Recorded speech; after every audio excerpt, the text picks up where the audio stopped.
What's up? Ghost Fictions is here, and we're back again. This is the second part of a story where Issei left and became the Crimson Emperor god of Shinigami. But before we start, please consider subscribe to the channel and give this video a like. Don't forget to check the description for more informations. Now, let's get into part 2. It was currently morning in Karakura town with the sun slowly beginning to rise, and as such a good majority of the city's residents were still asleep, with the exceptions of those who needed to open up their stores or business, that needed to go to the train stations to head to their companies that resided outside of the city. But within the skies of the rising sun, a deep black portal that seemed to be made of mud appeared, and out came a few droplets of that black mud that came crashing down. Boom. The beings that came from that portal had a monstrous figure that seemed to be mostly invisible to the naked eye, but all of them had some sort of white mask and eyes that glowed with malice. Grins darkly. That scent. That illustrious scent, it's near. Licks their lips. It's so close I can practically taste it. Grins darkly. I have never sensed power such as this before, and the immense spiritual energy behind. It's intoxicating, I must have it, I must devour it. Eyes narrowed. Fat chance. I will be the one that will be devouring that delicious soul. Annoyed. Enough. It's obvious that it's first come, first served. There was a brief silence between the four mysterious beings before they just simply nodded, since for they were and where they come from, it's survival to the fittest, and that only the strongest survive. From that confirmation, all four of them scattered in different directions in search for the immense mystery which happens to be possessed by a sleeping auburn boy. Meanwhile with Issei. Currently we see Issei flying around his newly developed mindscape with his newly formed pair of dragon wings, which were a deep beautiful crimson with black scales mixed in. But of course it did take the auburn-haired boy to get used to them, which mostly involved him crashing into trees, mountains, and the ground almost constantly, but after a while, he began to at least understand the basics of using his new wings. Issei. Curious. Well, at least I can keep myself steady and turn properly, but I don't think I can some fancy moves or fight while in mid-air, saddened. That's right, the only way I could fly with wings was with my balance breaker, and even then I had to have Ddraig control them for me, so I wouldn't fall face first half the time. I guess I really need to rely on myself for the time being, until I can awaken Ddraig again. Pouts. But still I don't get why Taninjai-san didn't teach me how to use my wings in the first place. I mean, I feel that should have been lesson 1 of training. Curious while looking at his wings. But then again. Did I even have these wings when I was training with Old Man Tanin? I feel that I did have a pair of wings, but they weren't like these ones, and I felt that I couldn't control them well, even worse these wings. At that, the auburn-haired boy couldn't help but think more in hopes of trying to remember more of his past, despite the Welsh dragon's advice, warning to not worry about it. But of course Issei being childish not only physically but also mentally caused him to be extremely curious. But sadly nothing came to mind, which both annoyed and saddened the auburn-haired boy, since he felt he would never figure out what happened to him in his past life or the type of person he was. Issei. Annoyed. Damn. Still nothing. The only things that I can still remember is Ddraig, the boosted gear, my training with Old Man Tanin, and arena, memory. Smiles. Come on, Ice-kun. Issei. Saddened. And there's Shidu-kun. I can remember a lot of the times we had together, but nothing else. I know Ddraig said that to essentially forget about my memories because of what happened to me, since as dragons we don't worry too much about the past, since all it does is hinder our growth and only focus on the present and set goals for the future. But still. I can't help but feel I should know, or at least have some idea of what happened or who I once was before waking up in this other universe. I mean. Is Ddraig really that concerned or scared for me? If I were to ask him to tell me who I really was or undo my seals, would he do it? Even though he was short on time due to the boosted gear resetting, I felt that he could have left me with a little bit more of my memories, like the kind of person I was before I woke up. Was I good, bad, neutral? Did I kill people? Did I save them? A leader? Eyes narrowed. A soldier? So many questions, and I feel I'm nowhere near close to even one of those answers. Saddened. I mean. You could have at least left me with a memory of who my parents are and what my family name was. But before Issei could dwell more on those thoughts, he was interrupted when he noticed something up ahead that he hadn't noticed before. Issei. Curious. What is that? In front of him stood a floating palace that seemed to be upside down, which looked to be made out of black marble, stone, and other materials that Issei couldn't entirely tell from the distance. But despite all of that, Issei was definitely in awe of the sight of the floating castle, since he was already in awe of the beauty and wonder of his new mindscape, but to think there was an awe-inspiring sight such as this took his amazement to a whole nother level. Issei. Amazed. So cool, has this always been there? Looks around. Let's see, is there a place for me to land? As Issei quickly looked around to see if there was a place within this large floating palace for him to land to, he found what seemed like a garden with a lot of room to land. Issei. Serious. Okay, that seems to be a good place to land, let's just hope I can land there safely. It was then Issei began to his descent towards the floating castle, although the auburn-haired boy couldn't help but have trouble trying to slow down, which sweat nervously since he didn't want to end up crashing again. Issei. Sweats nervously. Come on, slow down, coming in fast. Slow down. Almost to the ground. Slow down. Boom. Issei. Groans in pain while rubbing his head. Oh. That hurt, man. I guess I have a long way to go to utilize my draconic abilities, let alone properly flying. Looks around. Let's see. I hope I didn't damage anything too badly, even though this is all inside my head. I don't want to leave any lasting damage. When the auburn-haired boy looked at his surroundings, he couldn't believe how beautiful the garden was, and from what he could tell it seemed that every flower and plant under the sun was in this garden with a small gazebo in the middle of it. Issei couldn't help but be in awe once again at the variety of different colors and smells that the plants were displaying. Issei. In awe. Wow. So pretty, I honestly can't believe something like this was created from my mind and soul. It's like I'm looking at a piece of art and I can't stop looking at it. Curious. Hello. Hello. Is anyone here? Sweat drops while scratching his cheek.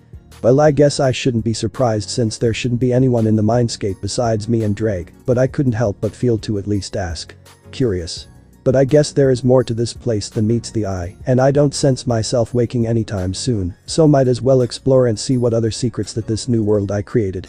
As the auburn-haired boy began to walk away from the majestic garden, he failed to notice that there was someone there watching him from a distance. In fact, there were two people on top of the exit of the garden, with their faces hidden due to the light of the eclipse. Both beings had an expression of curiosity upon seeing Issei and the potential he had deep within him, although one of them had doubts if the young boy was truly worthy of his time and power. Eyes narrowed. So this is the boy who is supposed to be my master. Smirks. HMPH. I will admit he does have a lot of power for someone his age and so much more being sealed away. Serious. But his lack of control and awareness will no doubt get him killed. On top of that, I can sense he is incredibly naive and reckless, making him possibly predictable in his actions in not only battle but also in life as well. Eyes narrowed in annoyance. That type of attitude almost reminds me of my brother, and I rather not be wielded by an idiot. Serious. That may be true, but then again he is only a child, and as well as the fact he doesn't know anything about his past, and neither do we since we were essentially reborn as weapons for this child to use after his memories were sealed. But maybe with enough training and our guidance, he might prove to be a great warrior that could maybe surpass both us in our prime. Serious with a raised eyebrow. Are you only saying that because this boy is also from your homeland? If so. Eyes closed. Then that is a lousy excuse to want to train him and give him your strength. Serious. That is only partially true. To be honest, I truly do believe the boy is worth lending my strength and training, because I sense a great flame hidden within those eyes of his, and I can feel it permeating throughout his inner world, but he is too dull and dense to realize it yet. Curious.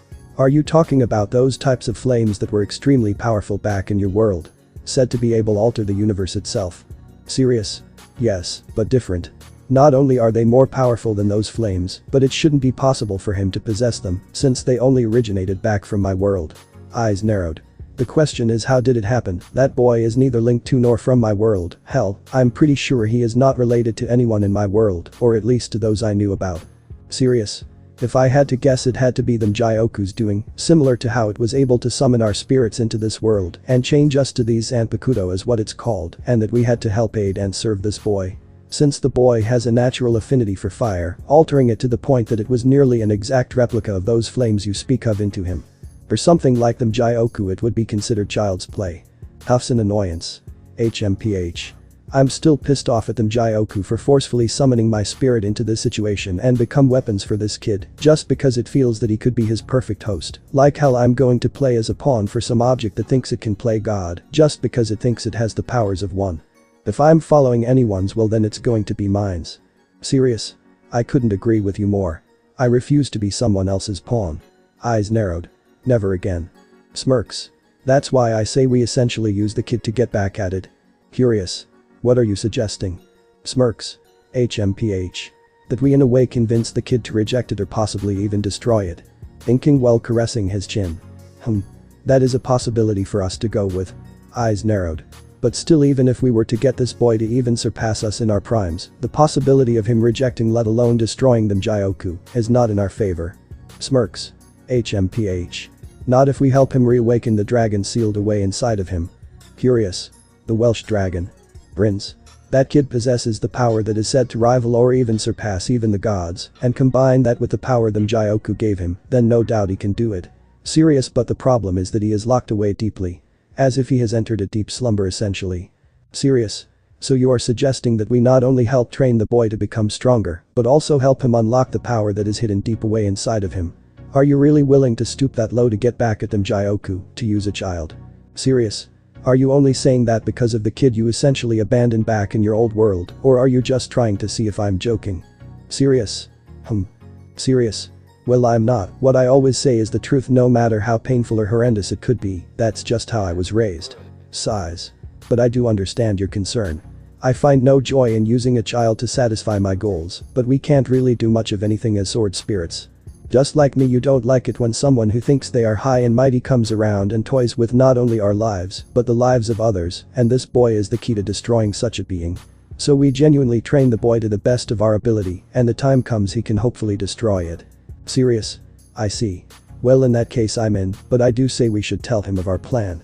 Not now obviously, since he is only a child, but in the future when he has matured and grown enough to handle it, since until the foreseeable future we are his partners, and as such true partners should not keep any secrets from one another. Nods. Agreed, since even though we were essentially forced into this situation, we are deeply connected to this boy's soul, since even you have to admit you also must feel some form of deep spiritual bond with him. Serious. If I had to guess, a part of our souls was already inside of him, and that them Gyokkou just only brought the rest of our soul into this world and fused with the fragment that was already in him, thus making us whole. Grins. Now shall we introduce ourselves to our new master? Smirks. HMPH. Yes, we shall. Meanwhile in Matsumiya. Currently inside the two-story shop, we Issei with his usual work attire walking around the shop getting it ready to open, but before he deciding to fully open it up, the black-haired man decided to check on the blonde-haired man who was the actual shop owner and see how he was doing after the scare they had last night when them Gyokkou decided to leave its containment and flew off somewhere unknown. Issei. Curious. Boss, are you awake? It's almost time to open up shop. Startled. Oh, it's only you Issei, come on in. Issei. Enters room. Is everything alright? Yawns. Serious. Yes, I just finished the adjustments of putting them Gyokkou back in its seal. Curious. But still, what it did last night should not have been normal. It's one thing to react to that strange energy, but to move on its own was something that I never had predicted. Eyes narrowed. And I doubt even Aizen knows about that, so at least I know this wasn't his doing, especially since it would be out of character for him to do something this reckless. Issei. Serious. I see. Well, it seems that you've been up all night because of that. Do you want me to run the shop to catch up on some sleep? Smiles. Nah, I'll be alright. If anything, I'll just eat dinner early and go to sleep. Issei. Serious. Very well then. Curious. Curious. Issei. Slightly. Hollows. Serious. Yes, and 4 of them in total, but it shouldn't be nothing the local Shinigami can handle. Issei. Serious. Maybe if it's in a one-on-one situation, but all 4 of them at once, and the fact that these hollows seem quite powerful, not to the point that they would be considered Jillians but close. Serious. So are you suggesting that we take out at least 1 or 2 of those hollows? Could be rather risky, as well as the fact it would expose us to the rest of the Soul Society. Mind. Serious. But still, I can't help but feel that this call is a bit coincidental. First, we both sensed the strange energy emerging here in Karakura town, them Gyokkou acting on its own, and now all of a sudden 4 fairly powerful hollows appear in town the day after. Eyes narrowed. All of it centers that energy, and if the hollows are here, then that means that they also sensed it and are probably trying to track it down. Serious. On second thought, Issei, let's keep the shop closed just for today. Issei. Curious. Why? Serious. Because I have a feeling that these hollows are not looking for some lost soul like usual. No, I believe that they are after the source of the strange energy that we sensed last night. Issei. Serious. And if we follow the hollows, then we'll find the source of the energy. Serious. Exactly, especially since we don't know what kind of horrifying transformation they would make if they were to consume that source. Eyes narrowed. They could probably skip becoming a Jillian and straight to being an Ajucha, and if that's the case, then things might get a bit more complicated than I would like. Issei. Serious. Well, in that case we should probably get going. Serious? Yup. Smirks. HMPH, well at least today it will be interesting. Meanwhile back with Issei. Currently Issei was still walking through the halls of the large flying fortress that seemed to be in his mind. If the Auburn had to be honest, he was both amazed at what he has found since entering this enormous palace. For starters, he hasn't seen anyone since entering this place, making him wonder how is this clean and kept without anyone here maintaining it. The second and most important thing that confused the auburn-haired boy was the facilities that were inside the castle. Throughout his journey inside the floating palace in the sky, he has found and entered multiple rooms and facilities that one might need for living, to which he also found a kitchen, living quarters, a ginormous library that seems to go on forever, and a training area. Now besides the training area and possibly the library, Issei really didn't understand why this place would have living quarters such as those, since it was all in his mind, and that the only two people who would possibly be here were Ddraig and him, so why the extra commendations? Issei smiles happily. This place is amazing, I could honestly live here. Deadpanned while sweat drops. If only this was not all in my head. Curious. Still though, I wonder if that library I saw earlier is where my sealed memories are located, or what information could be stored there. Maybe some information about my old world is in there. Surprised. Huh.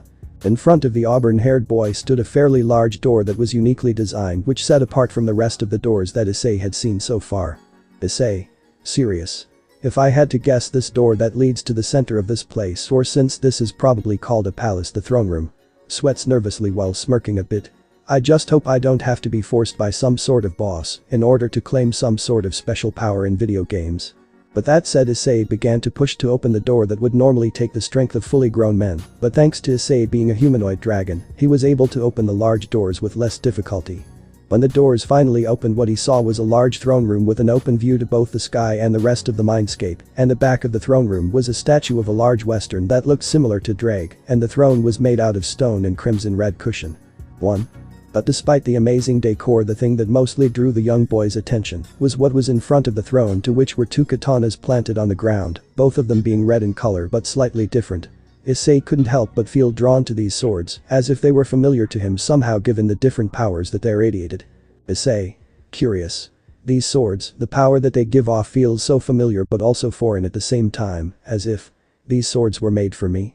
As Issei grabbed the handle of both blades, he could already see the slight surge of power coming from the blades and entering to his very being, which had him completely amazed. When the auburn-haired boy lifted the sword and saw the form of both blades in the light, he couldn't help but be in awe of the beauty and the shine that blades made. When he closely inspected the blades, to which he got different and unique feelings when holding them, with both them being equally powerful. The first blade was that of a deep blood red, which radiated an aura of dread, as if one was about to fall into a pit of everlasting darkness, but still had the drive and determination to resist that darkness and to become stronger. The desire for more power outweighed the fear of being consumed by the darkness. The second blade was that of a fiery crimson color, with the pommel of the blade having a red stone of having the shape of an ember. The aura of this blade felt pure and untainted, as if he was bathing in a warm flame meant to protect him, but also destroy those who seek to destroy him. The auburn-haired boy also felt a strong desire for strength in this blade as well, but the reasoning behind it, as if the desired power to not only become stronger, but also becoming a better version of themselves by being cleansed by the purity of the flames that lie deep within this blade. Issei. Serious. The deep scarlet blade believes that the path to true strength is to remain and rely in the depths of the abyss, while this deep crimson blade believes that the path to true strength is to emerge from the darkness and burn a path towards a brighter tomorrow. Smiles sadly. HMPH. On the surface it may seem that they are completely different, but in truth they are more alike than might think, since even though the path they took in order to gain may differ, the reasoning behind it's all the same, since they both want to become not only the strongest, but also the best version of themselves. Smirks. HMPH. Well, that's an interesting way of interpreting who we are. Issei. Startled. Huh. When Issei turned to the source of the voice, he saw two men who seemed to be standing there for a while without him even knowing. The first person who spoke was a young and well-built man of average height. He is fair-skinned with neck-length, wavy, black hair that partially covers the front of his face. His right pupil is a red circle with a black dot in the middle, and his iris is also black, while his left eye has a red iris and a wide X-shaped pupil, reminiscent of the tic-tac-toe game or the Japanese symbols for affirmation and negation. His attire consists of a white t-shirt with a black vest over it, a gray kimono upper garment that he only wears on his left arm, uniform trousers that he tucks into his black boots. Smirks. I must admit I wouldn't expect that level of deep thinking for a child your age, especially with someone who doesn't have any memory of who they once were. The second voice belonged to a man around the first one's age that had fair, yet pale skin and white, swept-back hair, which puts emphasis on the fierce, yet stoic expression on his face. His attire consisted of a long crimson-red coat with 3 separated gold coattails. He also wears a black sleeveless zippered turtleneck beneath his midnight maroon formal vest. He also wears charcoal gray fingerless gloves, black pants and dark boots covered by teal gaiters. His eyes were a deep blood red color, but the part that freaked Issei out a bit were his eyes, in which his sclera were a deep jet black, making him have a somewhat demonic appearance. Issei. Confused. Who are you two and why are you here? Smirks. I don't know, you tell us since we were brought into this world through you. Issei. Confused. Through me, but I don't understand why since no one should be here besides me and Ddraig. Serious? Well, I don't know about Ddraig, but we were essentially born into this world after a while when he fell asleep. Issei. Confused. You two were born here? Shakes head. Serious. Stop it, now tell me who you two are or else I'll have to force you to leave. Points blade at them. I'll have to force you two to leave. Serious? Oi. Don't you know it's rude to point blades at someone who you don't even know? Issei. Eyes narrowed. Not unless you are my enemy since who you two might be. Serious? First of all, how do you know if we are your enemies without knowing our names or who or what we are? Secondly, smirks. Besides, I can obviously tell from first glance that you even don't know how to use those blades and believe you are a far cry from being called a swordsman. Issei. Slightly annoyed. Well, I guess no time like the present to learn on the present, tightens grip. Right. Serious?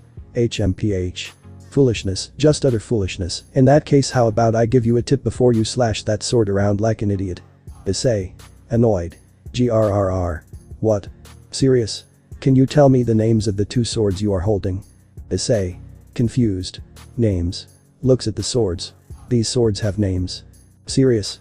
Of course they do, every weapon has a name which is given by not only its creator, but also its master, since that weapon is an extension of his, herself. It is a part of them and the weapon is a part of them, just like we are a part of you. Issei. Shocked. Huh. Wait a minute, are you telling that? Serious? That's right kid, those 2 you are holding are us. Serious? More precisely, those are sealed states, but once you learn our names, then you can begin tapping into our true strength. Issei. Confused. But I don't know your guy's name. Serious? Well, in that case my name is Beanie Mary. Serious? And my name is Yamato. Issei. Confused.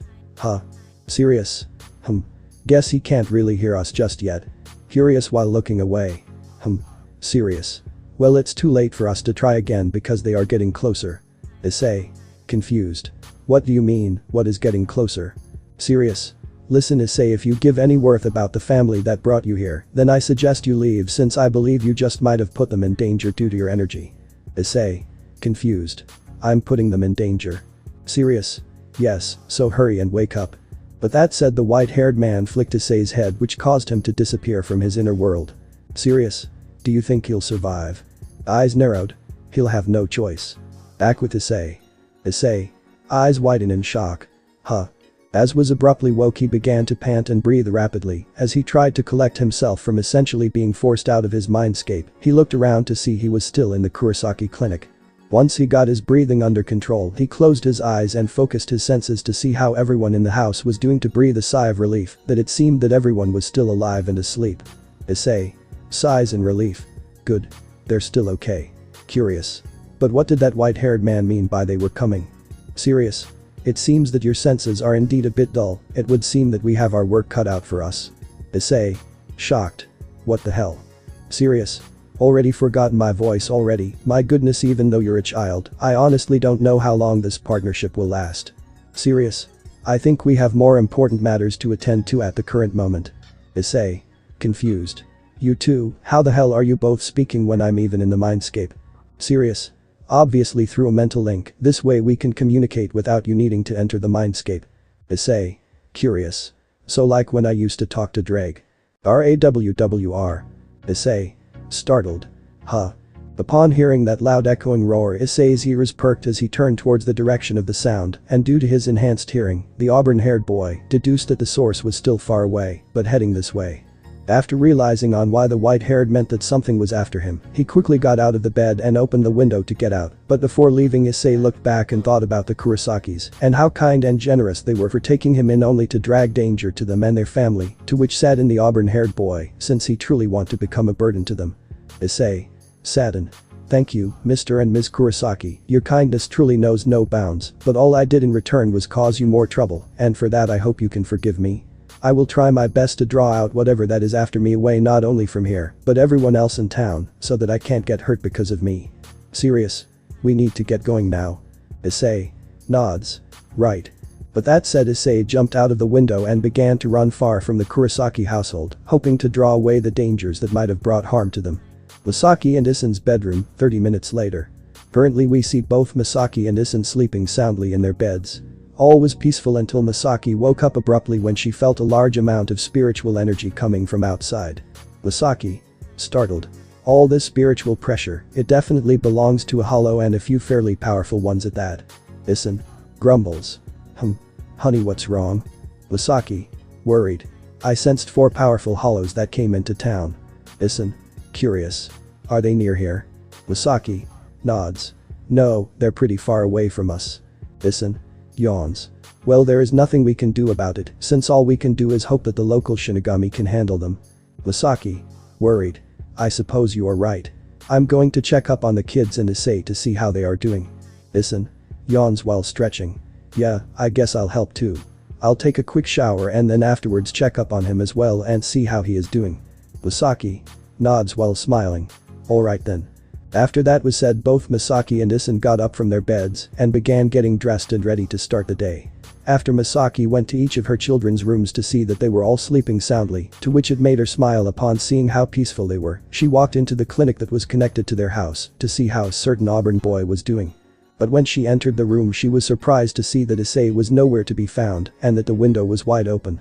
Misaki. Surprised and worried. Oh no, Issei. Issei. Concerned. What's wrong? Misaki. Worried. Issei is gone, he snuck out the window. Issei. Serious. Depending when he left, he could be halfway across the city by now. Misaki. Concern. I'm still a bit worried about him being out there, especially with all those hollows running about and with the amount of spiritual energy he's naturally releasing then. Eyes widen in shock. Oh no. Issei. Concern. What is it, Misaki?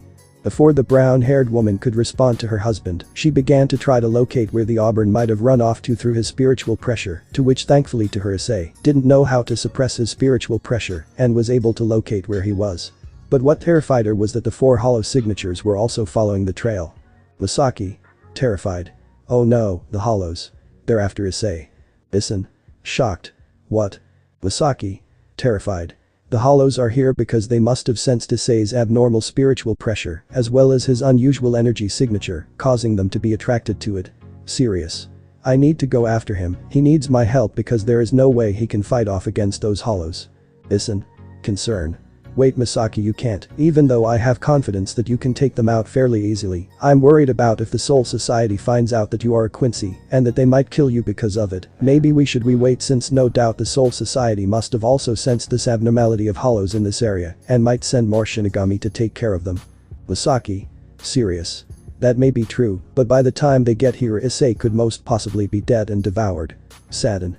I don't want to have that on my conscience after seeing how scared and confused he probably must be. He probably doesn't even know why he is being hunted down and is about to die because of it. Serious. I'm sorry, Issei, but I have to do this, since as a mother myself, if Ichigo, Yuzu, or Karen were in that situation, I would hope that someone would do the same for them. Issei couldn't help but be saddened by his wife's statement, since he did also feel the same if Issei and his children's situation were switched, that someone with a kind heart would do anything in their power to help them. But most of all, he hated himself, since he was far too weak to either stop his wife or aid her in trying to save Issei, due to him being the source of spiritual energy for not only Misaki, but also his children, to help prevent any of them from holification, hence being in a state of constant of having no spiritual energy, making him human.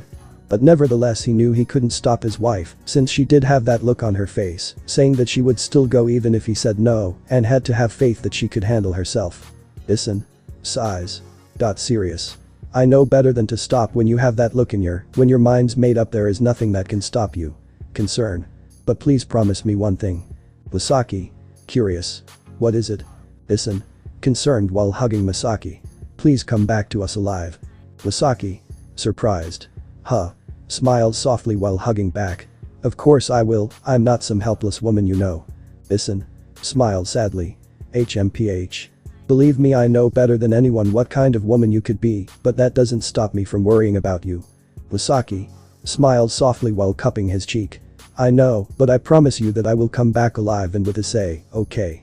If the kids ask where I am, then tell them I went out to get some things for the store before breakfast. Issei, smiled softly. Okay then, be safe. Misaki, nods. Right. Meanwhile with Issei. Currently we see Issei running through the streets of Karakura town in a panic. Ever since leaving the Kurosaki household he had begun sensing multiple dark energy signatures luring around the city, and they were slowly coming after him. All the while everyone in town was looking at the auburn-haired boy curiously, since they were wondering why a child was running for his life at this early hour, when there wasn't even any school today, but they quickly ignored it, thinking he was some delinquent child of sorts. Issei, mind. Scared and confused. What the hell is going on? What the hell that is coming after me? It has a similar aura to a demon. Mind. Curious. So he is familiar with demons. I guess wherever he is from that demons also exist as well, probably other races from different mythologies. Serious. What is currently after you are called a hollow. They are human souls who lost their hearts due to falling to despair, regret, or in some cases just refused to cross over to the other side. Due to this they have forgotten who they once were and become corrupt, and will slowly but surely become mindless beasts with only one goal and desire. Issei, mind. Gulps nervously. And what's that? Serious. To consume souls. Issei, mind. Scared. Consume souls. Serious. Once the soul turns to that of a hollow it becomes driven by insatiable hunger to devour souls, living or dead. Serious. The stronger the soul the more sought after it becomes, and since not only do you have a large abundance of Ryoku or spiritual power on top of your draconic energy, you have become essentially a prime course meal for them. Issei, mind. Sadden. So you were right. I was putting the Kurosakis in danger of me being there. Curious. But how do you know all of that? Serious. It can't be helped, since in the end power attracts power. Issei, mind. Sadden. And since I'm a dragon I will no doubt attract whether I want to or not. Serious. That's right, and even though you have an impressive amount of power right now it will not be enough to take on not only these hollows, but also whatever enemy you might have to face in the future. Serious. I have to agree with him, since just because you have power doesn't mean you are invincible. You lack not only training on how to use that power, but also lack discipline, focus, and most importantly motivation. The way you are now, even a newly born hollow can easily destroy you, and the only thing you can blame is your own weakness and negligence. Serious. So that's why you need to hurry up and destroy those hollows, so that you could begin your training on how to use your newfound abilities. Issei, mind. Serious. If only I had Ascalon with me now. If a hollow energy or physiology is the same as a demon's, then it should no doubt do an immense amount of damage to them. But I couldn't summon it in my mindscape, which most likely means it's bound to the boosted gear, eyes narrowed. Which means I can't use that either until I unlock Ddraig again. Serious. That is why we are here. Issei, mind. Confused. Huh, what do you mean? Serious. You know those two swords that you held back in the mindscape that we said it was us? Those are what are used to take down hollows. Serious. We are called Zanpakuto, Soul Slayer, and we are the main weapons of a Shinigami, which is what you are currently, or at least partially. Issei, mind. Shocked. What? I'm a Shinigami. A death god, shakes his head. No way, that is impossible. For what I could remember I have always been a humanoid dragon. Serious. You have been until last night when you were given the powers of a Shinigami, and when you essentially became a Shinigami we were born as your Zanpakuto as well. Issei, mind. Curious. I was given the powers of a Shinigami, but how and how do you two know all these if you were supposedly born just yesterday? I mean, you two should have no idea on what's going on either.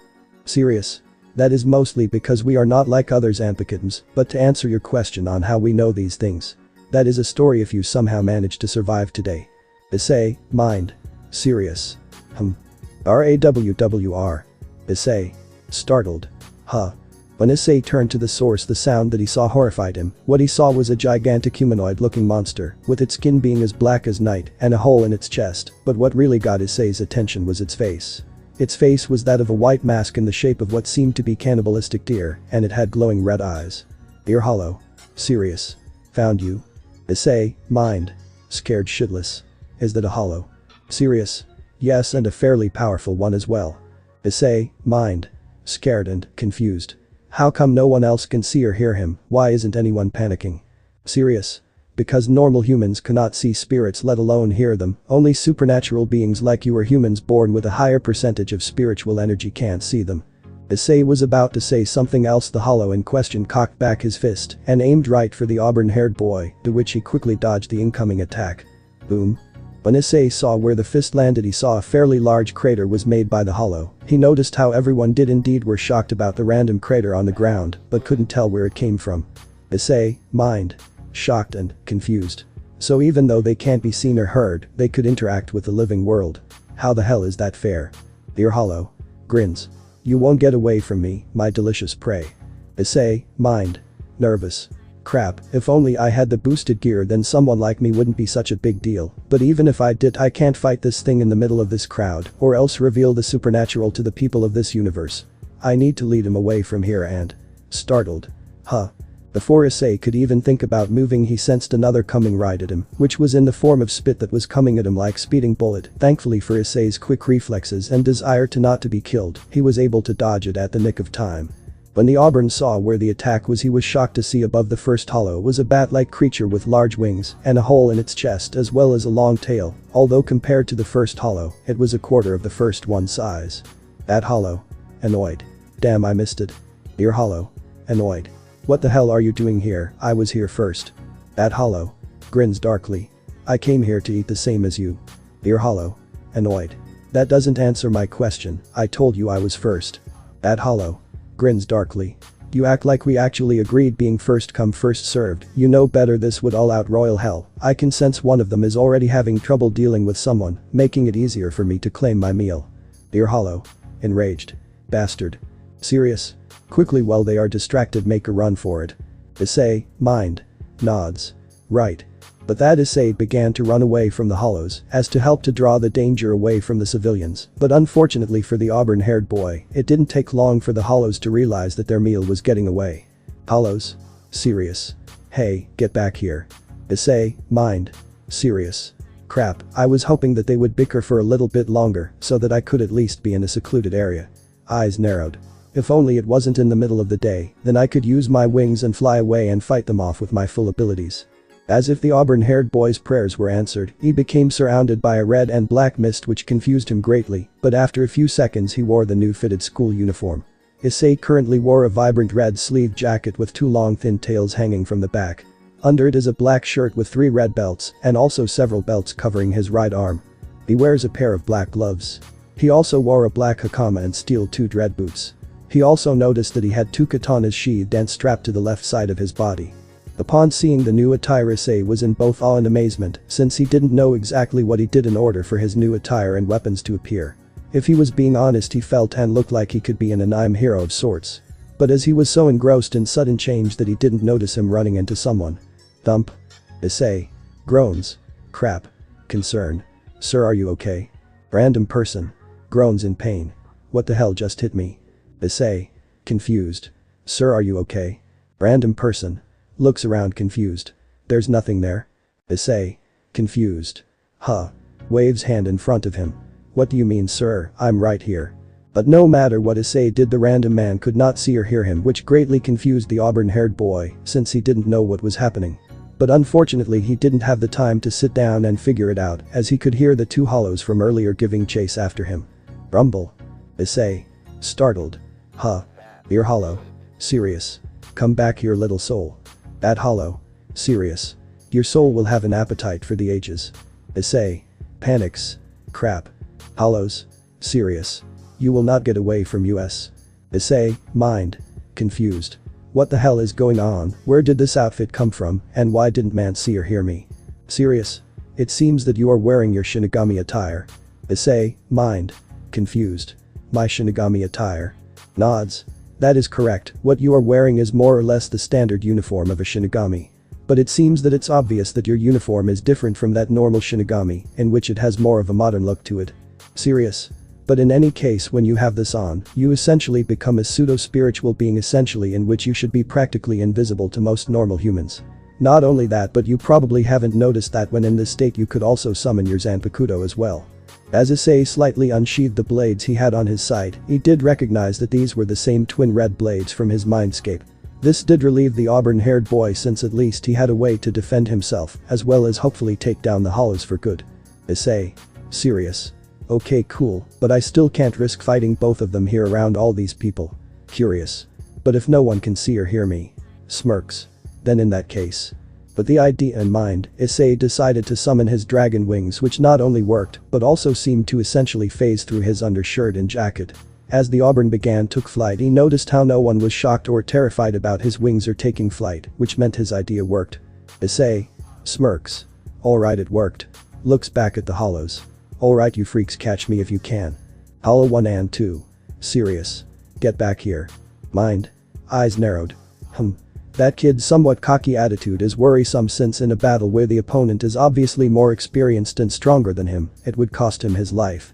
Sure, it's good to have confidence in your abilities in a battle, but there is a thing about overconfidence, since it all will take just wrong move for him to end up dead. If he truly wants to survive and overcome his future battles, he will need to tone down his cocky attitude, but then again he is just a child. Meanwhile with Issei and currently we see both Issei and the mysterious blonde shop owner at Karakura Community Park, where they had just finished destroying one of the hollows that was after Issei. The hollow itself had the appearance of a lizard with its tail being skeletal, as well as just like other hollows having a hole in its chest. Lizard hollow. Enraged. Damn it, I was so close to the source of that delicious soul. Serious. Sorry, but looks like you'll be going hungry today. Lizard hollow. Roars in pain. AAHH. Issei. Serious. Well, take care of that, boss. Serious. Yes, but we still don't know what or who is the source of that massive amount of spiritual pressure. Looks around. I can still sense remnants of it being here, which probably drew the hollow here. Issei. Curious. It seems that the source of that spiritual pressure is on the move, and it seems that 2 of those hollows are after it. Serious. Yes, I sense it too. But I don't sense the 4th hollow that we sense. It's possible that it's waiting for the right moment to strike in order to claim its prize. Issei. Serious. Agreed. Well, in any case, I believe we should hurry since they are getting further and further away. Serious. If only Yuruchi was here right now, then she would have gone on ahead and helped take off those hollows, since she's the fastest of us all. Well, in any case, no point in crying about it now. We'll just have to put our backs into it and get going. Issei. Nods. Right. Meanwhile in the Hirayaku supermarket. Currently we see Misaki pasting through the streets of Kasazaki looking for Issei. She had tried asking people to see if anyone had seen the auburn-haired boy or seen where he went, but no one had seen any of that description. Misaki. Mind. Concern. Oh dear, no one saw him anywhere, and with those hollows running about there is no telling what might happen to him. Curious. His spiritual pressure had slightly increased, and it's on the move. Concern. But I also sense 2 strong hollows also following him, which means that they found him. Back with Issei. Issei had finally reached the small forest that lay at the outskirts of Karakura town, to which he was able to land, although roughly. But he was at least glad that no human was around to get hurt or get in the way, so he could take on the 2 hollows who were close behind with all his strength. Issei. Serious. Alright, this should be far enough, and I don't sense any humans around, so it should be safe for me to fight with everything I got. Unsheath the swords. Hopefully these swords should do the job. Serious. Do not get cocky, brat. Just because you hold the weapons to kill hollows doesn't mean you are invincible. Serious. He's right, plus not only are those hollows fairly powerful, but it's also 2-on-1, and you don't know how to properly use those blades or our power, on top of the fact that you are a child. Issei. Serious. I know. I am fully aware of the disadvantage that I'm in due to not my lack of power, but also experience. Eyes narrowed. But even so I cannot, no. I refuse to die here because I made a promise that I must keep no matter what. Ddraig. Memory. Smiled sadly. Get stronger. Issei. Serious. Because I have a friend waiting for me to wake him up, and I promised him that I would become stronger. Eyes narrowed while tightening his grip. So in order to do that I need strength. I need more power, so I don't care if I have to even fight against 100 hollows, since if it means I can see Ddraig, then so be it. Mind. Smirks. HMPH. I guess I can actually get along with this boy, since I could sense his motivation to gain more power is genuine, and that is something I can definitely respect. As soon as Issei made that declaration, he noticed that the 2 hollows that were chasing him had finally arrived. Dear hollow. Grins darkly. Nowhere to hide, little boy. That hollow. Grins darkly. Now prepare our meal. Issei. Serious. I wasn't hiding, I just didn't want all those innocent people to get hurt in the crossfire. But now that it's just the three of us in this forest. Gets into a ready stance. I will take you both down. Hollows? Grinned darkly. We'll see about that. But that said, all three of them charged right at each other at full speed. Both of the hollows tried to combine their attacks to focus on taking down on the auburn-haired boy in a single strike, but Issei was quick on his instincts, in which he was able to jump on top of the arm of the larger hollow and began running up its arm. As Issei running up towards the larger hollow, he noticed how it raised its other arm ready to swat the auburn-haired boy like a bug, but at this point Issei's instincts were essentially on pure survival mode, to which he performed a front flip over the oncoming fist, all the while cutting of the hand of the large hollow with his zanpakutos, causing it wail in pain. Dear hollow. Groans in pain. Ahhhhh. Issei. Serious. So this is the power of a zanpakuto. It honestly felt like I was slicing through butter. Smirks. Kid, believe me that you haven't begun to scratch the surface of what we could do yet. Serious. Once you finally call our names, that's when you can truly begin to wield our true power. Issei. Serious. Then hopefully after this I can hopefully learn your names, since something tells me that I will definitely need both of your powers in order to survive in this world. As soon as Issei finished saying that, his eyes changed towards the flying hollow that was ready to spit its acidic saliva, even if it meant possibly killing his fellow hollow. To which the auburn-haired boy jumped from the body of the first hollow and straight towards the second hollow with great speed, but before Issei could reach it, the bat-like hollow quickly dodged and circled around towards the auburn-haired boy, which caught him by surprise. That hollow. Grins darkly. You may be able to fly, but even I can tell from first glance that you are still a complete amateur on how to use those wings. Issei. Panics. Crap. It was then at blinding speed the bat hollow headbutted Issei, which caused him to be sent flying through half a dozen trees before hitting a rock wall, which was able to knock the wind off of him. Issei. Coughs out air. Ah. Dear hollow. Grins darkly. I'm not done with you, brat. It was then the larger hollow with his remaining hand began to rapidly pummel Issei further into the rock wall, which caused the auburn-haired boy to now cough blood. After a few minutes of pummeling a few feet into the wall, the gigantic hollow grabbed hold of the young boy who was covered in bruises and blood while breathing heavily, indicating that one of his ribs was broken and was putting slight pressure on the lung. Dear hollow. Grins darkly. Any last words, little soul? Issei. Glares menacingly. I'm not done yet. Dear hollow. Laughs darkly. Ha, ha, ha. You know what, you're pretty funny for a mere brat, and just for that I'm always going to remember this exact moment for all of eternity, for all the future souls who thought who could put up a fight before I devour them. I'm going to tell them of the brat wannabe Shinigami who thought who could take me. Issei. Glares. That's only if you live long enough to tell it. At hollow. Annoyed. Hey, who said that you eat him? I was the one who knocked him down. Dear hollow. Annoyed. Shut up, we never agreed to work in the first place, and besides I was the one who dealt the finishing blow so to speak, so he's my meal. Buzz off. That hollow. Enraged. Why you, I'm going to. Huh. Dear hollow, Issei. Surprised. Huh. It was then before the bat hollow could finish his sentence, an arrow that seemed to be made out of light and spiritual energy was shot through its head, resulting in it disintegrating into nothing. Wasaki. Serious. You have until the count of 3 to drop that boy and walk away. Issei. Surprised. Kurosaki. What stood a few feet from both Issei and the large deer-like hollow was Masaki Kurosaki, who seemed to be holding a bow made out of the energy that the arrow was made from, indicating that she was the one who shot it. It's just mostly the bow, she's still an older woman. Wasaki. Mind. Surprised. Issei's attire and spiritual energy, it's just like that of a Shinigami. Issei. Concern. Kurosaki, you need to get out of here please, you're not safe, I can handle this. Wasaki. Serious. You don't need to worry about me, Issei. Smirks. Believe me. This one is just a massive pushover. Dear hollow. Enraged. Why you?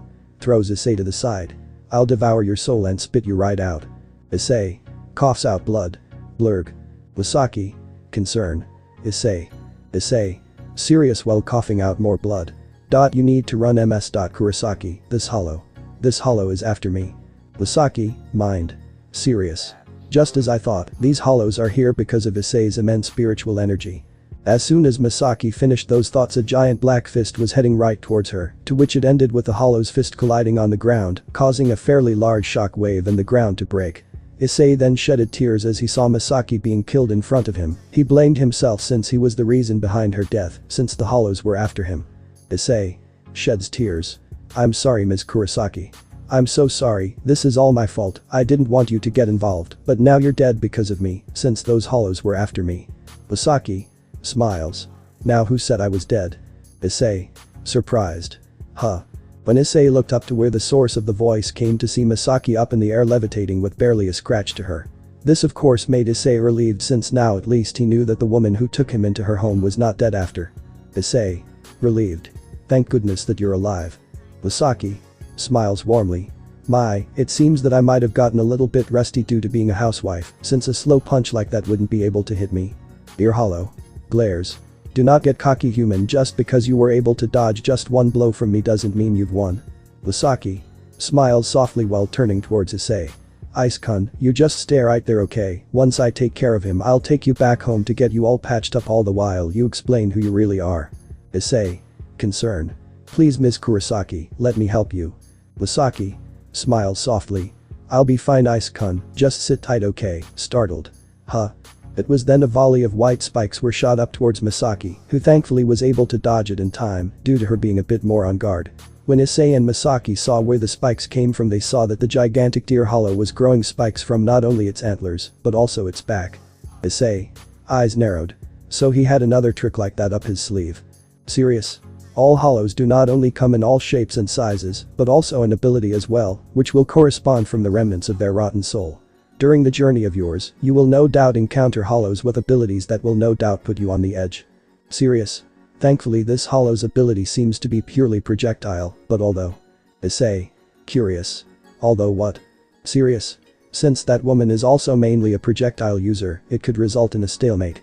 Just as Issei said that, Misaki drew on her bow, which formed an arrow made out of spiritual energy, but when the brown-haired woman released her arrow, what was shot was not a single arrow, but a volley of arrows that came raining down the sky and was aimed right at the hollow.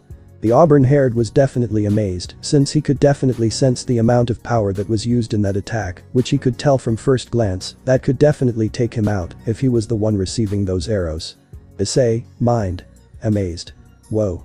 Ms. Kurosaki is amazing, to think a complete human like her was able to take on a supernatural being like a hollow. Just what kind of universe did Ddraig take us to? Serious? Yes, she may be powerful, but. It seems that hollow is going to give up that easily without a fight.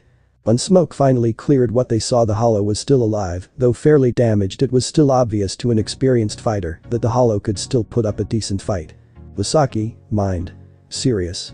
His skin is tougher than other hollows. Is it possible that this could be a Minos or one close to becoming one? Ear hollow. Serious? It will take more than that in order to kill me. But that said, the hollow released more spikes from its body towards Misaki, who response sent down another barrage of light arrows. But unfortunately for the brown-haired woman, there were too many white shards heading her way, to which she had to use her hearing kyaku in order to evade the extra shards, all the while activating her blood vein in order to take the shards she couldn't dodge. All the while Issei could only look in concern, as he felt so weak and pathetic, since he knew if he were to try to fight that hollow, then he would just get in Misaki's way, but he couldn't just stay on the ground doing nothing while Misaki was risking her life to save, and whether if it was that or his dragon instincts and pride taking hold, but his entire being was screaming. No, roaring at him to get back on his feet and continue the fight that he started and win. Genuinely agreeing with the feeling inside his very being, the auburn-haired boy began getting up, all the while a small flame was being lit within his eyes, which caused the crimson Zanpakuto that was near him begin to glow faintly. The black-haired man inside Issei's soul noticed this and decided that this would be the perfect chance to help the auburn-haired to know his name and unleash the power within his Zanpakuto. Serious? What are you doing, kid? Issei breathes heavily while struggling to get up. Serious? I need to help Ms. Kurosaki. If I don't, then she might actually get hurt or worse, killed. Serious? In the state that you're in right now, you'll only get in the way. Issei. Serious? I don't care, because something deep inside is roaring at me to get up and fight. Fight for not only to win but for my honor as a dragon. Serious? Even so, the only way you could possibly help that woman take down that hollow is only if you knew our names. Issei. Serious? I know, and I'm sorry, but. Annoyed. No, you are not. Issei. Surprised. Huh. Mind. Surprised. What is he doing? Eyes widen in realization. Huh. Eyes narrowed. I see, now I know why. It would make sense, I do have the same feelings about him as well. Annoyed. You're not sorry, because if you were, then you would have known what our names were the moment we met. Issei. Serious? That's not true, I'm still trying to figure out what your names are but. Annoyed. Stop lying. Issei. Confused. But I'm not. Serious. Yes, you are and you know why. Issei. Nervous. Serious. It's simple, it's because you still don't trust us. Even both of us telling you that we've been or at least a part of us has been with you since the day you were born and that our role and purpose is to help you, you still doubt our intentions. Issei. Sadden. Serious. Just admit Issei, honor your namesake and tell us the truth and that you don't trust us just because you have no memory of us. Issei. Sadden. You're right. You're absolutely right, a large part of me still doesn't trust you guys, but can't you blame me? Surprised. Issei. Scared while holding his chest tightly. I mean, I have no idea who I am or who I once was, hell I don't even know who my parents are, whether kind, caring, nurturing, cold, neglectful, or cruel. Now here I am in a completely different universe with no idea of who I am or what to do, and my only friend was essentially forced to leave me because I was too weak. Sheds tears. With Ddraig not here, every time I meet someone I have this deep dreadful feeling that I can't trust them. I can't explain it, but I develop this deep fear that if I let someone in then they'll end rejecting or betraying me, and then I'll end up all alone. Do you two have any idea what it's like to be all alone? Trembles in fear. It's cold, so cold, and if it's like I'm falling into endless abyss and every second I'm in there I become more and more hollow and void of life, the feeling of not be wanted, desired, or loved feels like a fate far worse than death, and I don't want to live that life. Both sword spirits now fully understood why Issei couldn't hear their names or fully trust them since before them was a child who was scared of being alone and not having anyone by his side who truly cared or loved him. The phobia that no one will want to be involved with him only intensified that fear to no end, and if both men were being honest with themselves, they knew a little of what the auburn-haired boy had since at some point of their lives they too were also alone. Although they managed to overcome it in different ways before they died, the memories of those dark and lonely times still lingered deep in the very essence of their being. Serious? Well, in that case, kid, how about we start trusting each other? Issei. Confused. Serious while scratching the back of his head.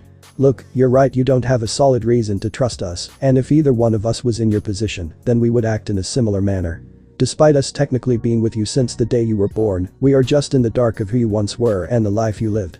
But if we are going to survive in this new universe then we need to trust each other, just like with you and Ddraig we are your partners, and just like we need to trust you, you need to trust us. Remember, trust. It's literally a leap of faith, sure you might stumble and fall, but as long as you learn from it and move forward, then it's not the end of the world. Serious? In life you will always have to face and deal with your fears whether you want to or not. Now the question that you will always ask yourself is this. Will I let this darkness consume me or will I be willing to learn from it and become strong enough to overcome the darkness completely? Misaki. Screams in pain. Issei. Concern. Misaki-san. Misaki got scraped by one of the stray shards that the hollow sent flying, which shocked her, since it was able to get past her blood vein. The Auburn could only watch her fear as this woman was getting hurt because of him. But Issei had to admit both of his Zanpakuto did make sense, since if he truly wanted to survive in this new universe, then he needed to learn to trust people and believe that they wouldn't reject him.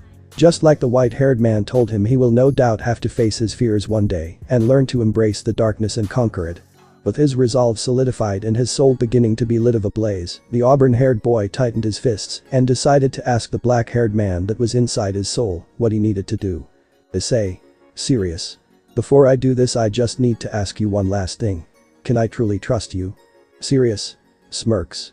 HMPH, I'll follow even if we have to go through the gates of hell itself. Issei. Smiles softly. Then I promise you that I will do my absolute best to make sure that I fully earn your trust as well. Now please. Tell me your name. Smirks. You already know my name, just look at your sword, the crimson one. Issei. Looks at the crimson katana.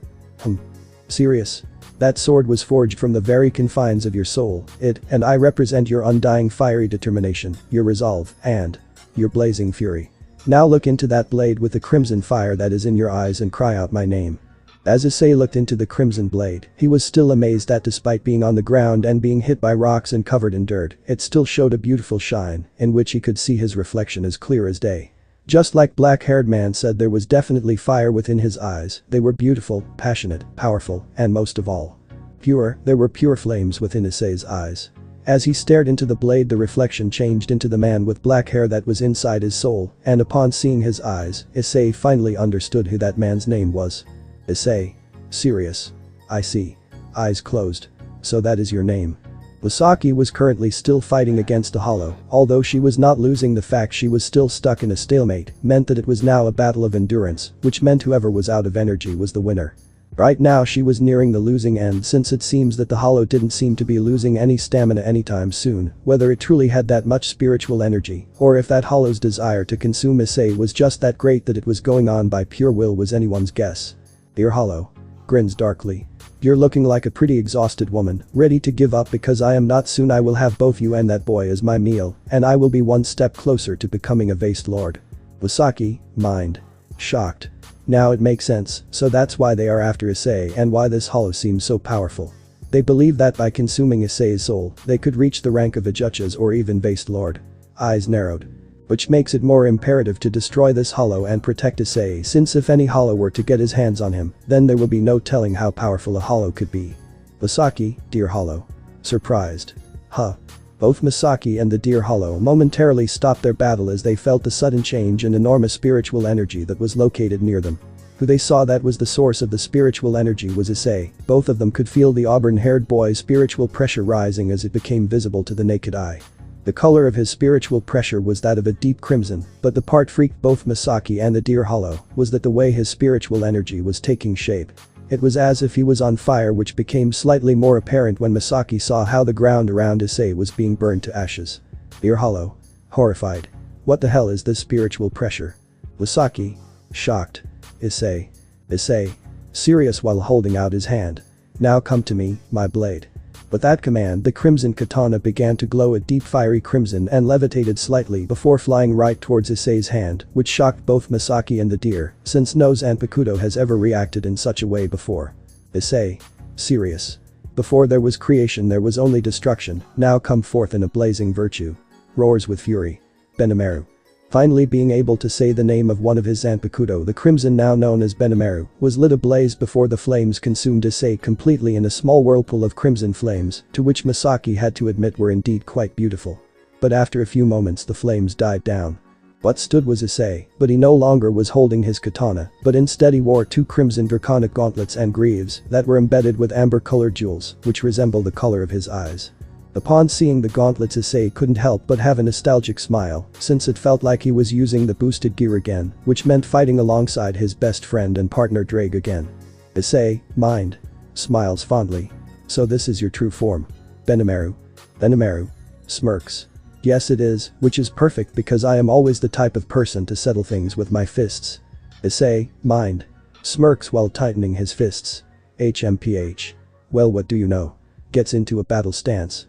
I also felt like a person that always uses his fists as a weapon. As Issei got into his battle-ready stance, his spiritual pressure also began to rise, as if trying to simulate the excitement and determination the auburn-haired boy was currently feeling. All while the deer hollow shake the fear he had earlier from Issei's increase in spiritual pressure, still believing that it still had a chance to kill and devour the boy. Deer hollow. Serious. You think because you got yourself a little power up, you think you'll be enough to take me? Eyes narrowed. I'll have you know, boy, that I've killed and devoured many Shinigami in my lifetime, and you are no different. Benimaru. Serious. He's bluffing. Issei, mind. Serious. I can tell, the look in his eyes. They have something that he probably hasn't felt since the day he died. The fear of death. Issei. Serious. Well, let's see if you back up those words, since if word got out that you couldn't beat a child who just awakened his Zanpakuto, then you'll be a laughingstock to all hollows for all eternity. Dear hollow. Annoyed. Why you little? Misaki. Concerned. Issei. It was then both Issei and the deer charged towards each other, with both of their fists cocked back with Issei's fist beginning to light ablaze. Misaki could watch in fear since she felt even with Issei knowing the name of his Zanpakuto, it wasn't like he mastered it or its abilities, but they were already too close that even if she used Hirinkyaku, she wouldn't be able to make it in time. As Issei was coming closer towards the gigantic fist of the deer hollow, he felt no fear or regrets, since to him this was just one of many obstacles that he must face in order to not get stronger and eventually see Ddraig again, but also to achieve whatever goals he may have in the future and to protect those close to him along the way. Which caused a flame in his fist to glow brighter and hotter than before. Ah. When the two fists finally clashed, there was a brief moment of nothing happening before Issei, using all of his physical strength he had, was able to slightly push forward, which caused the gigantic hollow to begin to fly back. Issei roars with absolute fury. Grrr. AAAHH. In that split second when the hollow was in midair, a torrent of flames came spewing out from where Issei punched, which completely engulfed the enormous hollow, burning it to a crisp. All the while Misaki could only watch in both shock and awe on how a child of all people was able to kill such a large and powerful hollow with only one punch. Your hollow roars in pain. Damn you brat. AHHH. When the hollow finally disappeared, Issei could only breath heavily as he didn't expect that punch to take a lot out of him. He quickly got on one knee in order to catch his breath. Issei. Pants. Grins. Well, you look at that, looks like you are an embarrassment to hollows everywhere. Misaki.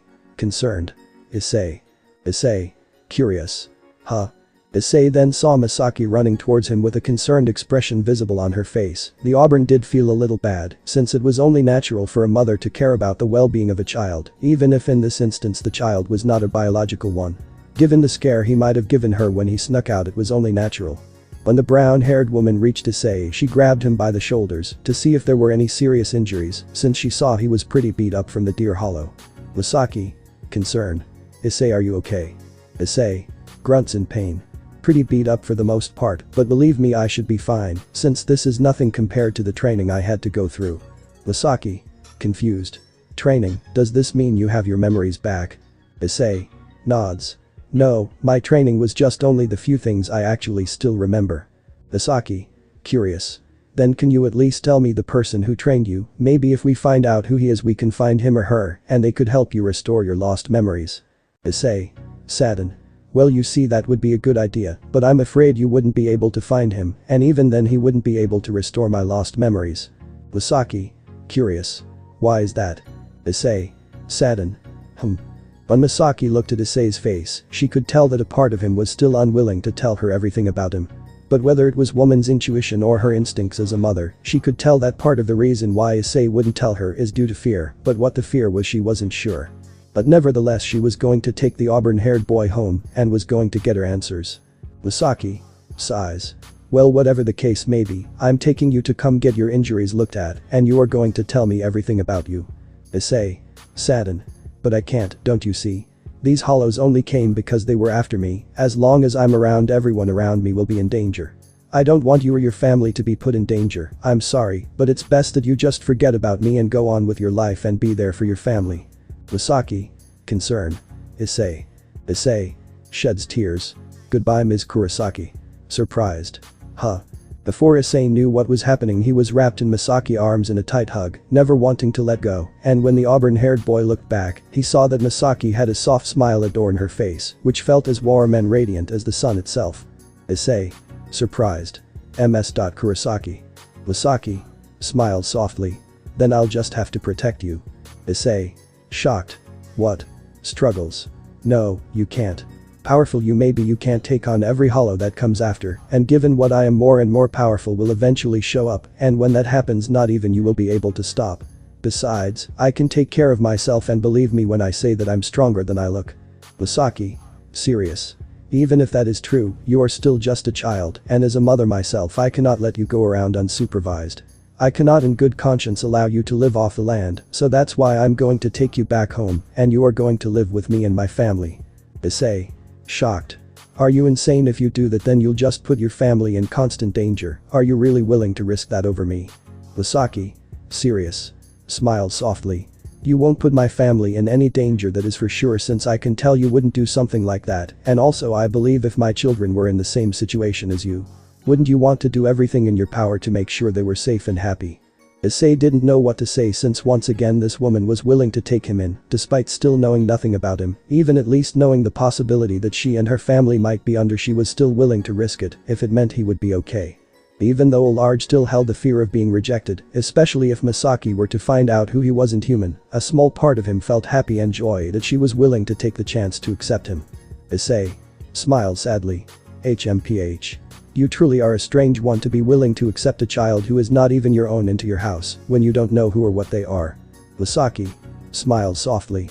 Maybe so, but life is like a leap of faith, and you need to believe with all your heart that what your heart and soul is telling you is indeed the right choice, and my heart tells me to help you.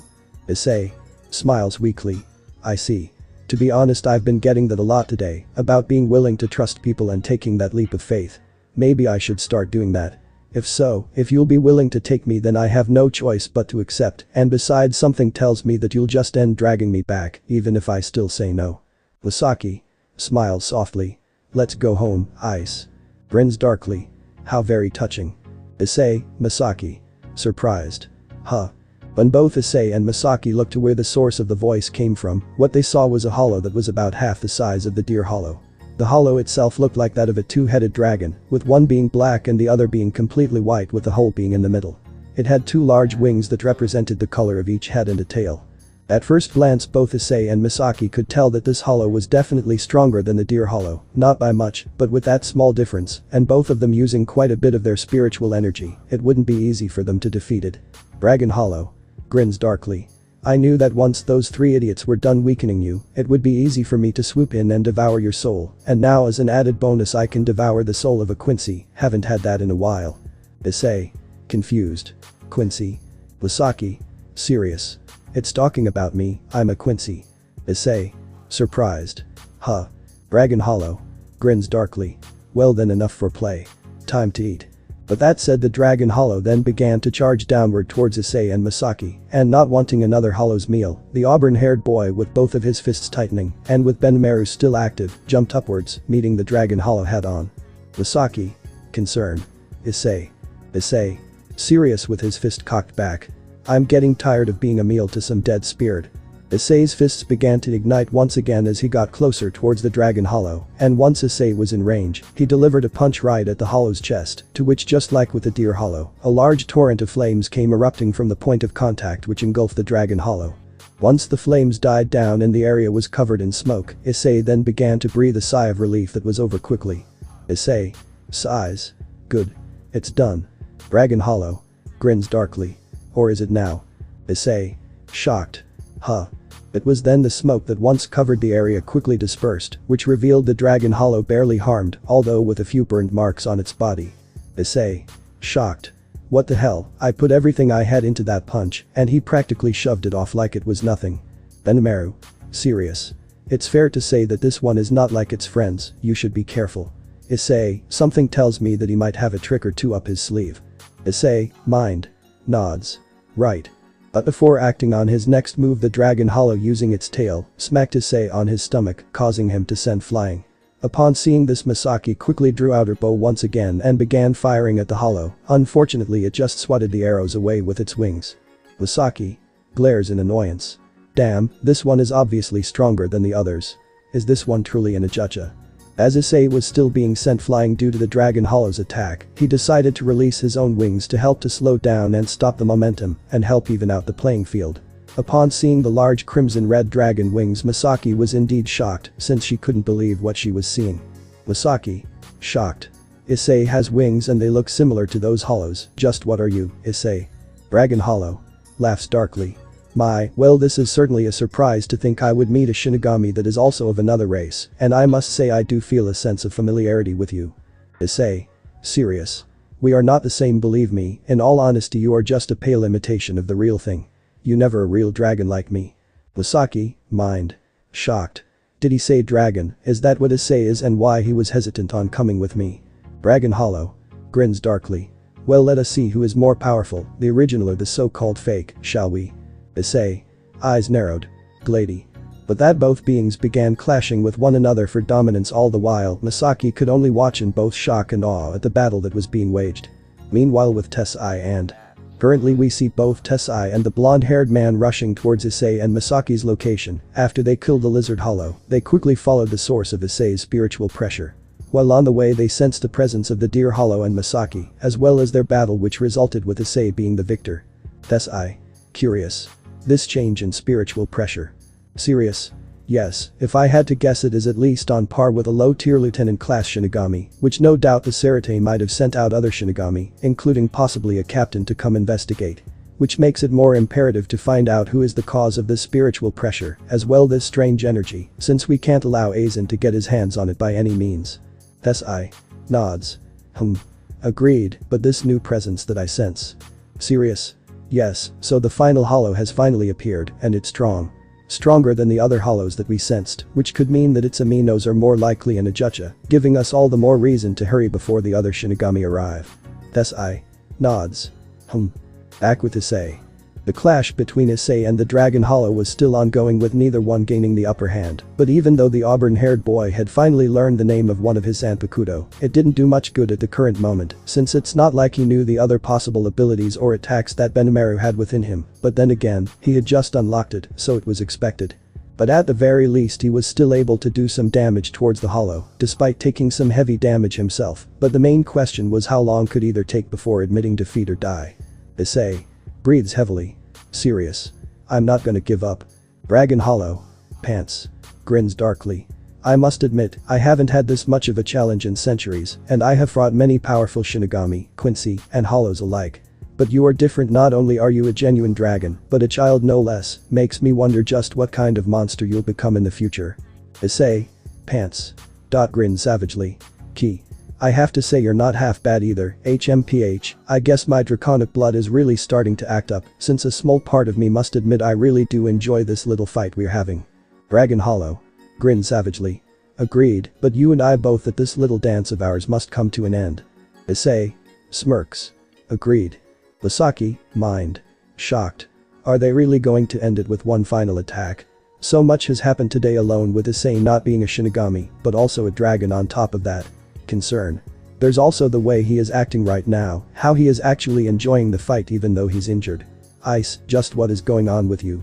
As soon as Misaki finished her thoughts, Issei then charged right towards the Dragon Hollow, with both of his fists being ablazed, signifying that he was going to end this battle once and for all. But once Issei got close, the hollow in question smirked, which startled the auburn-haired boy and got his instinct spiking, letting him know that something dangerous was about to happen. To which the Dragon Hollow opened up both of its mouths, with one being pure white and the other being jet black. Upon seeing Misaki became terrified for Issei, since she knew what the hollow was doing. Issei surprised. Huh. Misaki horrified. Issei get. Dragon Hollow roars. Zero. From that call, a large beam of both white and black spiritual energy came spewing out from both mouths, which engulfed Issei completely, to which the auburn-haired boy, it felt like he was being hit by one of his dragon shots. But nevertheless, that zero was enough to send Issei crashing into the ground at full speed, which caused a large crater on the ground to be formed where the auburn-haired boy's body was. Misaki quickly ran over to the crater using her Harinkyaku, only to be surprised, but also glad that Issei was still alive but badly hurt. But the part that surprised her was that his face and other parts of his exposed body was covered in crimson scales, as well as having two red horns on top of his head. All the while Issei grunted in pain as he tried to get up, although with difficulty, but he was mostly annoyed since he should have known better that just like with the Deer Hollow, this one may had another trick up his sleeve and didn't think to prepare for when it used it. Issei mind. Grunts in pain. Damn, I got careless. I should have known he would have something like that up his sleeve. Looks at his body. It seems that I must have instinctively dragonized parts of my body in order to take that attack. Eyes narrowed. What the hell was that attack? It felt so similar to my dragon shot. Serious? It's called a zero. Issei mind. Confused. A zero. Serious? Otherwise known as Hollow Flash in your native tongue. Essentially, it's a technique that all high-level hollows who have reached the rank of Minos can use, in which they fire a concentrated blast of spiritual energy at their target. Usually the power of a hollow zero is dependent on the hollow's overall strength, and given you're still alive, either means he was holding back so that he could still devour your soul, or he hasn't been a Minos for that long. Issei mind. Serious. I see. Damn, if he can keep on using that, then it's going to be difficult to land a hit, since I need to be up close to utilize Benimaru. Sighs in annoyance while facepalming. Are you serious right now? Am I just chopped liver to you? Issei mind. Confused. Huh. Benimaru chuckles. Key. Issei mind. Confused. What's going on? Why are you laughing at Benimaru? Serious? You idiot, you forget that Benimaru is not your only Zanpakuto. Issei mind. Curious while looking away. My other Zanpakuto. As Issei was looking in the other direction, he could see in the distance his other sword, the deep blood red blade. The same blade in which he sensed such everlasting darkness and radiated the aura similar to that of a demon. The auburn-haired boy still remembered when he first picked up the blade and the uneasy feeling that he got when it was in his hands, but at the same time he also felt a sense of familiarity within the blade. Just like with Benimaru, when Issei saw his reflection within the blade, he also saw the face of the white-haired man, but something was different when he looked into his eyes. The same eyes that resembled a hollow, and even though on the surface to most he seemed like a cold heartless monster, but to the auburn-haired boy, when he looked deep into those eyes of his felt he was somehow looking at a reflection of himself and feeling the feelings behind those eyes. The feeling of loneliness and the deep yearning to be loved and protected, but sadly it is blocked by the fear of being too weak to protect those closest to him, as well as being rejected for who he is. Once Issei realized the name of that blade, he closed his eyes in both sadness and sympathy, as he badly for forgetting about him, since he also is a part of him, but also because he also shares the same feeling as the spirit. Issei, mind. Sadden. I see, so that is your name. Please forgive me, why? Serious? Do not say my name. Issei, mind. Confused. Huh. Serious? You know that blade represents darkness and the fear inside your soul. So don't even bother saying my name or ask for my power, since what is the point of having a partner who will never truly accept you and will just use me for my power? Issei couldn't deny what the white-haired man said, since whenever he held that sword and stared into that blade, he did feel he was drowning in the deep cold abyss that he was indeed afraid of. But unlike before, he now knew that he wasn't alone. Now there was someone who had the fear of being alone and was stuck in that cold everlasting abyss with no one there to help him get out. Just like what the spirit said, he needed to eventually face and conquer that fear whether he wants to or not, and maybe that first step he needed to take was to accept him and learn to embrace the darkness and to not let it consume him, but make it fight for him. Issei, mind. Sadness. A part of me is afraid of you, there is no denying it, but there is a part of me that wants to understand you. Curious. Issei, mind. Serious. I couldn't see it at first, or maybe I was just trying to deny it, but. Sadden. But you and I are more alike than we think. I can't entirely explain it, but we both in a way essentially put on a mask in front of everyone we meet, whether be friend or enemy, all in order to hide away the fear we have deep inside our hearts. We try to not think about those feelings by putting our mind and physical body into other things, like gaining more power in hopes that the painful words inside the darkest parts of our hearts will just go away. But we both know the truth that will never go away, and that these feelings will never go away, no matter how much we try, since, just like you and me, it's a part of us, and as such we need to learn to accept it. Both Benimaru and the white-haired man were indeed shocked and in awe by Issei's words, since they didn't expect a child to say such mature and wise words, on top that there was no conviction or hesitation in his voice. The white-haired man was definitely the most amazed out of the two, especially with the part about learning to accept the dark voices deep inside his heart, since there was parts about his old life that he wished not to remembered. It wasn't until near the end of his life where he learned to accept the past, since there was nothing he could do to change it. But those thoughts were interrupted when the Dragon Hollow spoke once again. Dragon Hollow. Serious? Given up already? Shame, I was hoping that you would entertain me some more, but I guess you already hit your limit. Lasaki. Serious? Not so fast. Dragon Hollow. Curious. Next to the Dragon Hollow, Misaki appeared with her bow and blunt beam already out and drawn, to which she fired another volley of holy arrow. Unfortunately for Misaki, that her arrows were once again just swatted away with his wings. Misaki. Serious. TSK. Damn. Dragon Hollow. Grins darkly. You're going to do better than that. Misaki. Eyes narrowed. GRR.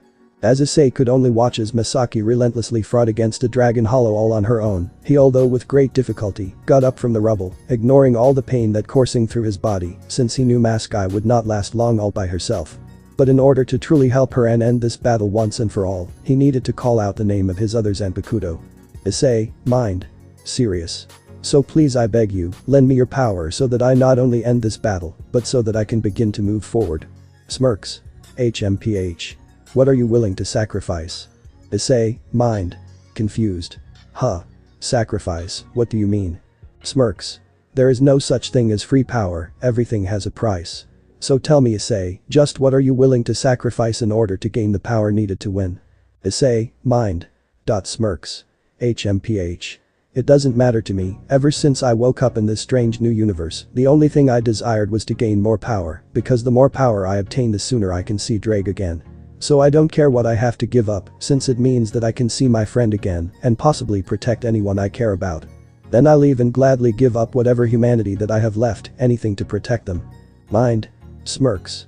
His motivation and reasoning to gain more power is true and genuine.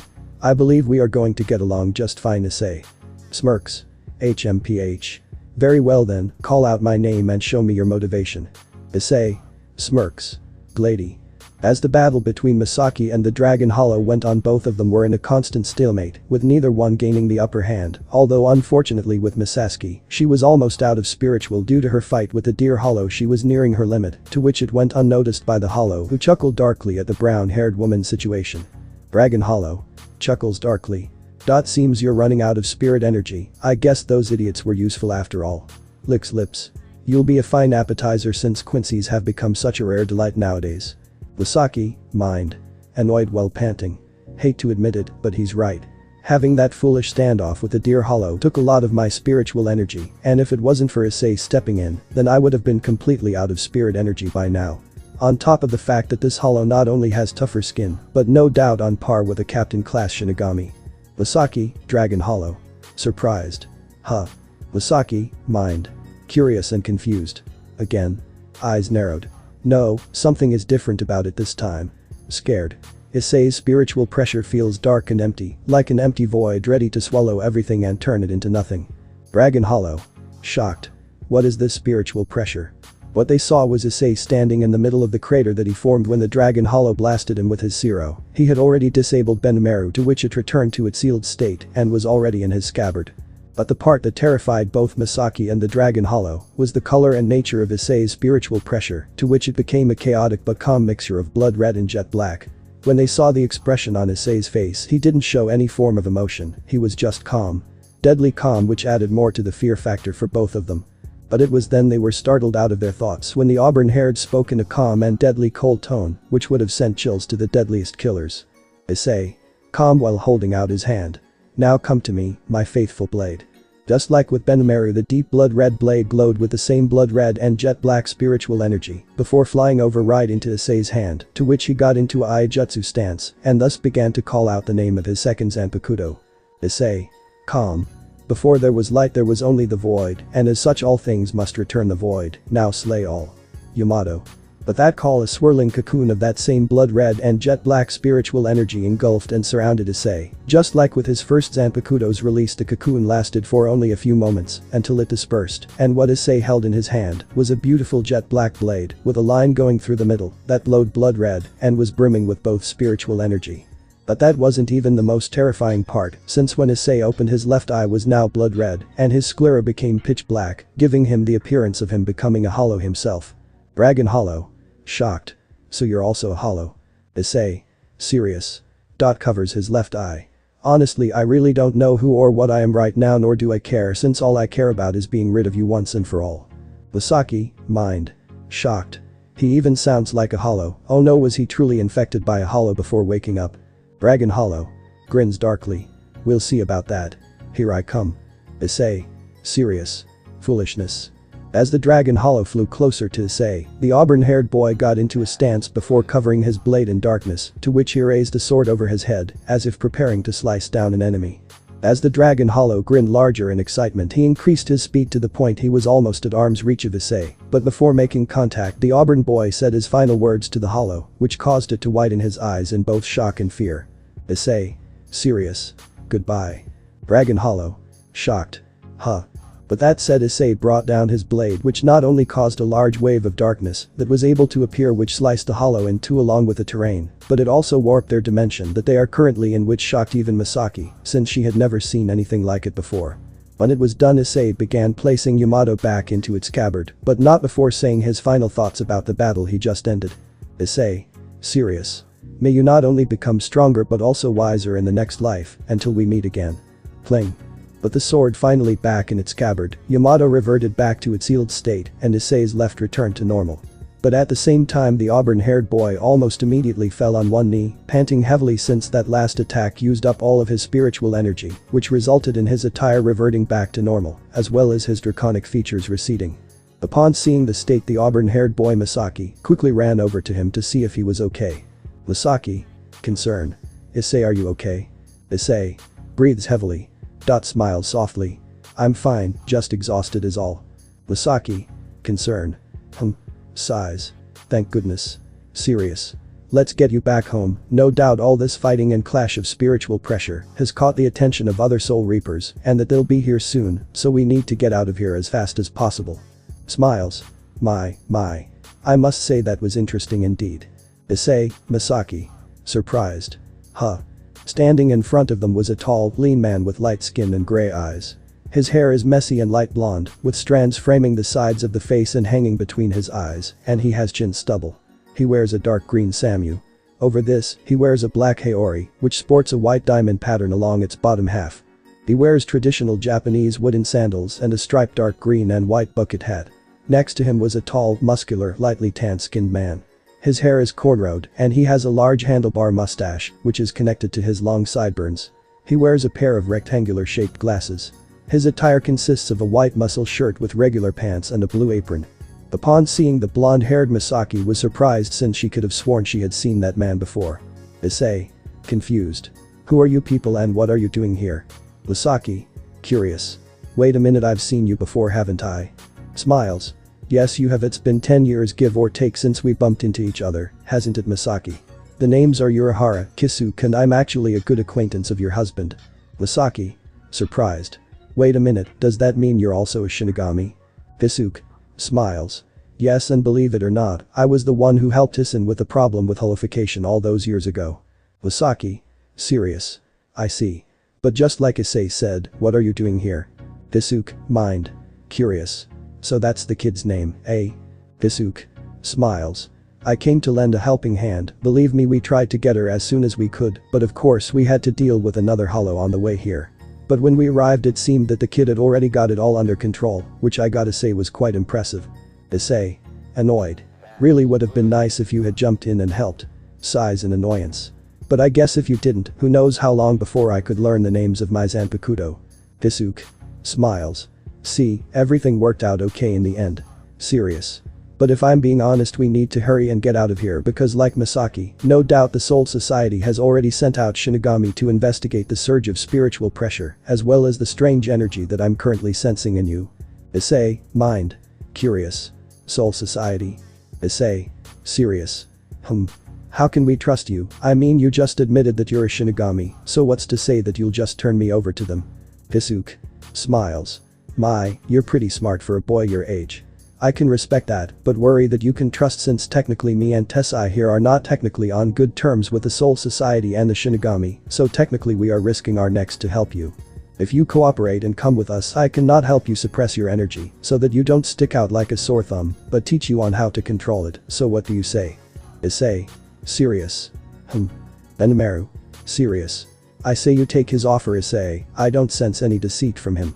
Issei. Mind. Concern. Are you sure, Benimaru? Yamato. Serious.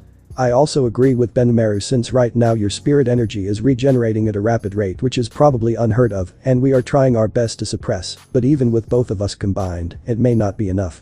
Plus having a Shinigami who has probably centuries worth of experience may not only be beneficial but also speed up your progress, then it was just the two of us trying to train you.